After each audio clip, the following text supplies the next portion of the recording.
दोपहर के समय बिमला अपने घर से जल्दी जल्दी चलते हुए महेश की दुकान पर पहुंचती है। अरे आओ बिमला बहन आओ, लेकिन ऐसे हाफते हुए क्यों आ रही हो? अरे क्या बताओ महेश भाई, अचानक ही घर पर मेहमान आ गए हैं, इसीलिए उनके लिए बिरयानी लेने आई हूँ। भैया 5 किलो बिरयानी पैक कर दो। हाँ हाँ ठीक है, कर देता हूँ। कुछ ही देर पहले ही बनाई है, इसलिए बिल्कुल गर्म है। आशा करता हूँ तुम्हारे मेहमानों को पसंद आएगी। अरे वो तो आनी ही है महेश भाई, आपकी बनाई बिरयानी आखिर किसको पसंद नहीं आएगी।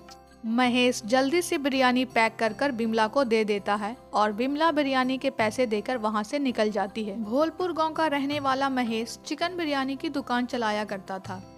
उसकी बनाई हुई बिरयानी लोगों को बहुत ही पसंद आती थी। रोज सुबह शाम उसके दुकान पर बिरयानी खाने वालों की भीड़ लगी रहती थी और त्योहार के समय उसकी अच्छी खासी कमाई भी हो जाया करती थी। लेकिन महेश थोड़ा लालची किस्म का आदमी था। एक शाम महेश बिरयानी की दुकान से घर जाता है और पैसों का हिसाब करता है। ये क्या है? अरे इससे ज़्यादा तो हफ्ते में बिरयानी बनाने की लागत लग जाती है। ओहो, आप फिर से हिसाब किताब करने बैठ गए? पहले हाथ मुंह धोकर खा लीजिए। अरे सरला, ऐसे ही चंद पैसे आता रहेगा तो कैसे चलेगा? अभी तो बिरयानी दुकान के लिए कर्ज लिया था, वह भी चुकाना है। अरे सब हो जाएगा, आप परेशान क्यों हो रहे हैं? वैसे भी दुकान पर ठीक ठाक ग्राहक आते हैं, हम थोड़ा बचत करके चलेंगे तो सब ठीक हो जाएगा। क्या ठीक? कुछ ठीक नहीं होता। ज्यादा कमाई करने के लिए कुछ तो सोचना ही पड़ेगा। महेश सोचने लगता है कि कैसे वह अपनी बिरयानी बनाने की लागत को कम करे ताकि उसकी लागत कम हो और उसका फायदा ज्यादा हो। ऐसे ही वह अगले दिन से बासमती चावलों की जगह राशन वाले चावलों का इस्तेमाल करने लगता है। अरे भाई, ये बिरयानी चावल तो बहुत छोटे हैं, ऊपर से स्वाद भी अच्छा नहीं है। कैसी बात कर रहे हो भाई? बिरयानी का स्वाद तो पहले जैसा ही है। वैसे तुमको इतनी स्वादिष्ट बिरयानी इतने सस्ते दामों में कहीं नहीं मिलेगी। ऐसी बात नहीं है महेश भाई। वैसे तो बिरयानी की और भी दुकानें हैं, पर हमें तो तुम्हारे हाथ का ही बिरयानी खाने की आदत है, इसीलिए कहीं और न जाकर तुम्हारे पास आ जाते हैं। तभी दुकान पर और ग्राहक आ जाते हैं। महेश उनको देखने में व्यस्त हो जाता है। ऐसे ही कुछ दिन गुजरते रहते हैं, लेकिन फिर भी उसकी हर दिन की कमाई 2500 से ज्यादा नहीं हो पाती थी, जिससे महेश और ज्यादा परेशान हो जाता है। अरे हद हो गई है, बिरयानी बेचने में तो कोई फायदा ही नजर नहीं आ रहा। कल से बिरयानी के साथ चटनी और सलाद देना भी बंद कर दूंगा। अरे ये आप क्या कह रहे हैं? ऐसे में तो ग्राहक हमारी दुकान पर आना ही छोड़ देंगे। ऐसा कुछ नहीं होगा सरला, तुम कुछ ज्यादा ही सोचती हो। मुझे अपने हिसाब से काम करने दो, तभी कुछ फायदा हो पाएगा। महेश सरला की बातें नहीं सुनता और लोगों को बिना सलाद और चटनी के ही बिरयानी बेचा करता है। एक शाम वह गांव के खाली इलाकों से घर लौट रहा था, तभी उसे कुछ बंजारे कौवों को मारकर उसको आग में पकाते हुए दिखते हैं। अरे ये कौन लोग हैं जो कौवे को मारकर खा रहे हैं? महेश उन लोगों के पास जाता है। अरे भाई, ये क्या कर रहे हो?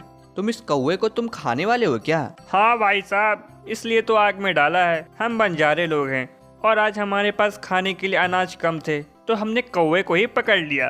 अब और मजे से खाएंगे। कौवे का मांस खाओगे? बिल्कुल। अरे बहुत स्वादिष्ट लगता है, तुम खाओगे क्या? नहीं नहीं, तुम लोग खाओ, मैं चलता हूँ। अरे ये तो बहुत अच्छी तरकीब है। वैसे भी चिकन बहुत महंगा मिलता है।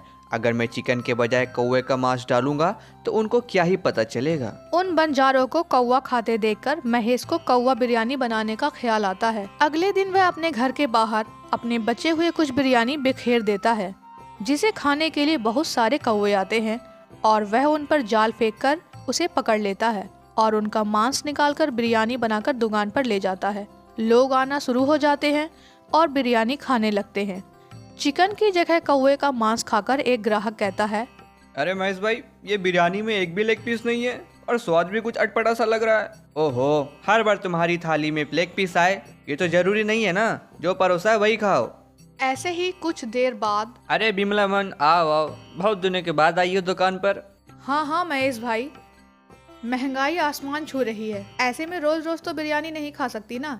आज घर वालों का मन किया तो चली आई लेने। अच्छा ऐसा करो, 3 किलो बिरयानी पैक कर दो जल्दी से। हाँ हाँ, अभी देता हूँ।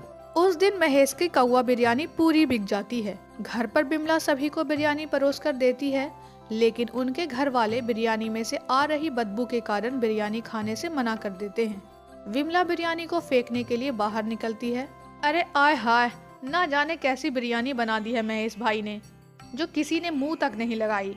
अब सारी बिरयानी फेंकनी पड़ेगी। तभी बंजारे टोली का वह आदमी विमला को बिरयानी फेंकते हुए देख लेता है और उसके पास जाकर उससे कहता है, माता जी, ये बिरयानी फेंकने से अच्छा है आप मुझे खिला दो, मुझे बहुत जोरों की भूख लगी है। ठीक है, ये लो चिकन बिरयानी खा लो। चिकन बिरयानी का नाम सुनकर वो आदमी उससे बिरयानी की थाली लेकर उसे खाने लगता है। खाते हुए कहता है, बहन जी, ये बिरयानी चिकन की नहीं, ये तो कौवा की बिरयानी है। क्या कौवा बिरयानी? ये क्या कह रहे हो तुम? सही कह रहा हूँ माता जी।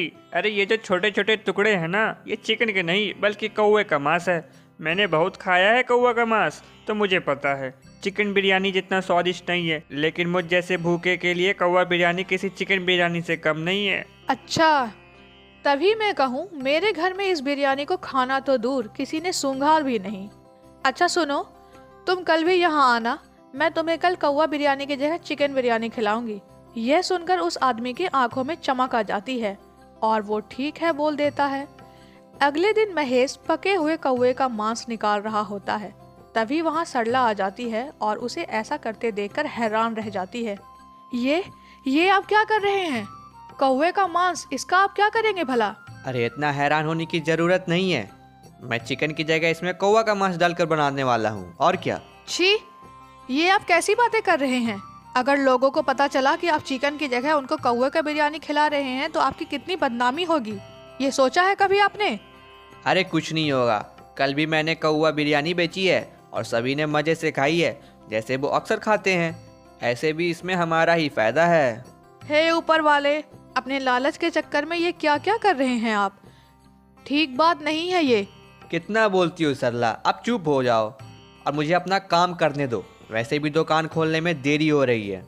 इतना बोलकर महेश वहाँ से चला जाता है और दुकान पर जाता है तो देखता है कि लोगों की भारी भीड़ इकट्ठा थी। अरे वाह, लगता है इन्हें मेरी कौवा बिरयानी बहुत स्वादिष्ट लगी है, तभी दुकान खोलने से पहले ही भीड़ लगाकर खड़े हैं। सही है, आज तो जमकर कमाई होगी मेरी। महेश खुशी खुशी दुकान में जाता है तो सभी लोग उसे देखने लगते हैं। अरे आप लोग ऐसे क्यों देख रहे हैं? आप सभी लोग लाइन बनाकर खड़े हो जाइए, मैं आप सभी को गर्मा गर्म चिकन बिरयानी परोसता हूँ। चिकन बिरयानी या कौवा बिरयानी? कौवा बिरयानी? ये क्या बोल रही हो बिमला बहन? सुबह सुबह भांग खा कर आई हो क्या? ये कैसी बेकी बेकी बातें कर रही हो? सही कह रही हो बिमला बहन, महेश तुम्हारी कल की कौवा बिरयानी खाकर मेरे घर वालों को उल्टियाँ होने लगी और दस्त लग गए।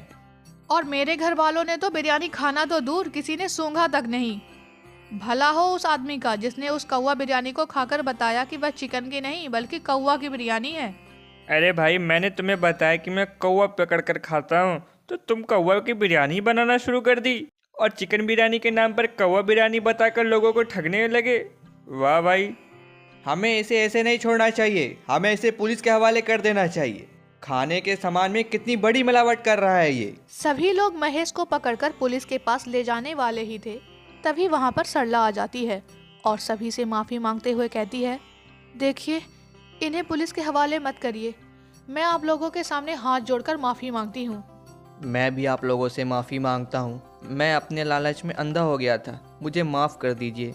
उन दोनों को माफ़ी मांगते देखकर और अपने गांव वालों को समझकर गांव वाला उन पर दया करता है और महेश को छोड़ देता है।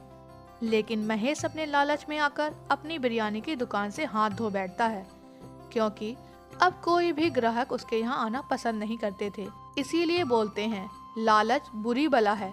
ये कहावत बिल्कुल सत्य है, क्योंकि अक्सर लोग लालच में अंधे होकर खुद का ही नुकसान कर बैठते हैं, जैसा इस कहानी में महेश ने किया। इसीलिए दोस्तों, हमें किसी का भी लालच नहीं करना चाहिए।